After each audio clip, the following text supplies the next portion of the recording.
Assalamualaikum semuanya.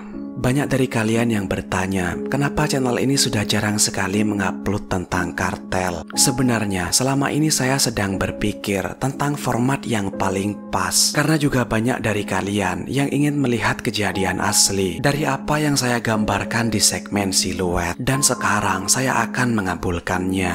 Sebelumnya, kalian juga harus tahu bahwa segmen siluet ini tidak hanya membahas tentang kartel saja.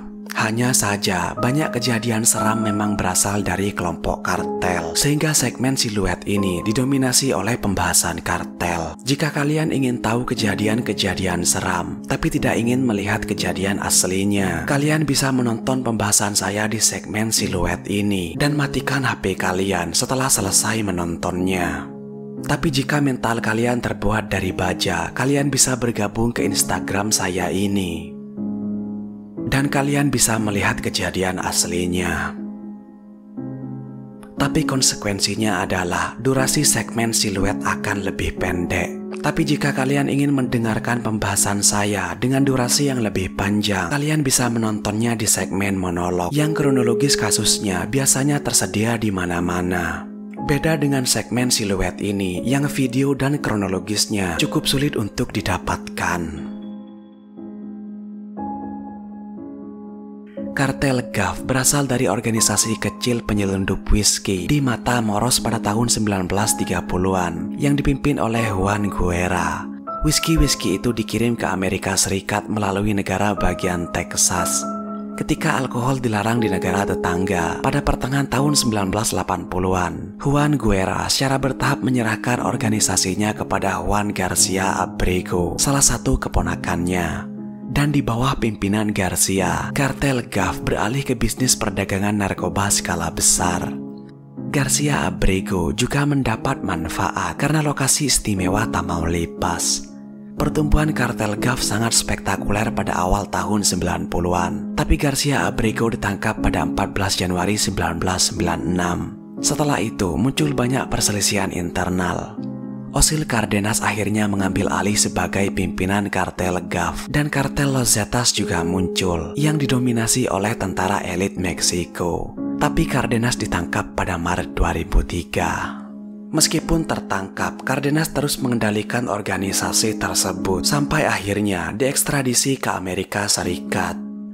Di momen itu, Zetas mulai menguasai wilayah yang lebih besar, apalagi karena pelatihan militer dan inovasi mereka di dunia kriminal, seperti contohnya kekerasan.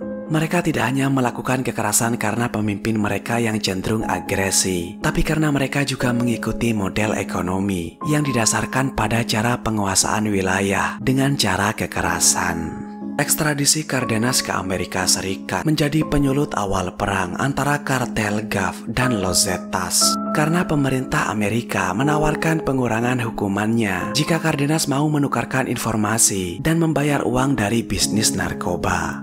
Perjanjian yang diterima Cardenas menyebabkan perang yang tiada akhir dengan Zetas, karena mereka tahu bahwa mereka telah dikhianati.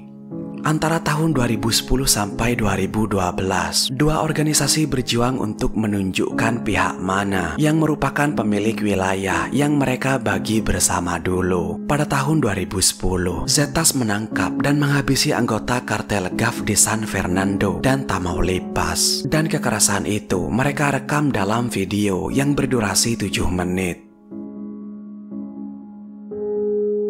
Video dimulai dengan seorang pria yang hanya menggunakan celana dalam warna biru, terkapar di tanah. Tangan kanannya sedang dikapak.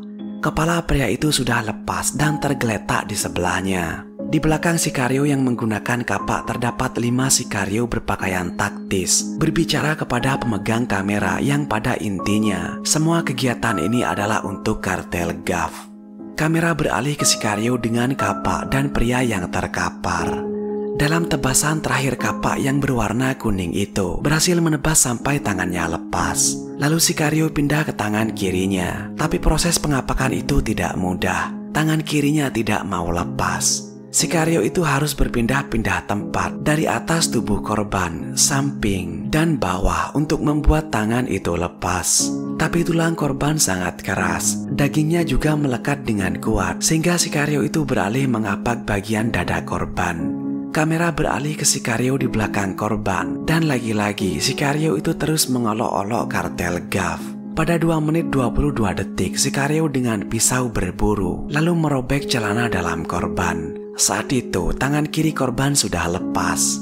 Sikario dengan kapak lalu menebas kaki kiri korban di bagian paha berkali-kali, tapi sulit untuk melepaskannya sehingga Sikario dengan pisau datang dan melanjutkan sisanya. Dia lalu pindah ke kaki kanan, tapi 2 kaki itu tidak kunjung terlepas sehingga Sikario dengan kapak melanjutkan kembali pekerjaannya. Pada 6 menit 22 detik, 2 kaki itu bisa lepas. Sikario mengangkat kaki korban dan melemparkan ke tubuhnya. Tidak berhenti di situ, Sikario dengan pisau lalu menyayat perut sampai ke dada korban. Dan videonya pun berakhir.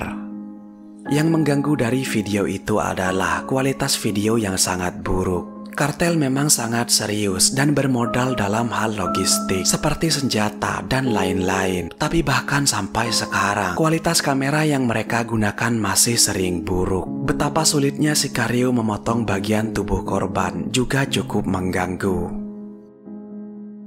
Baik, saya rasa cukup untuk pembahasan kali ini. Tetaplah aman dan saya akan menemui kalian pada kesempatan berikutnya. Terima kasih sudah menonton.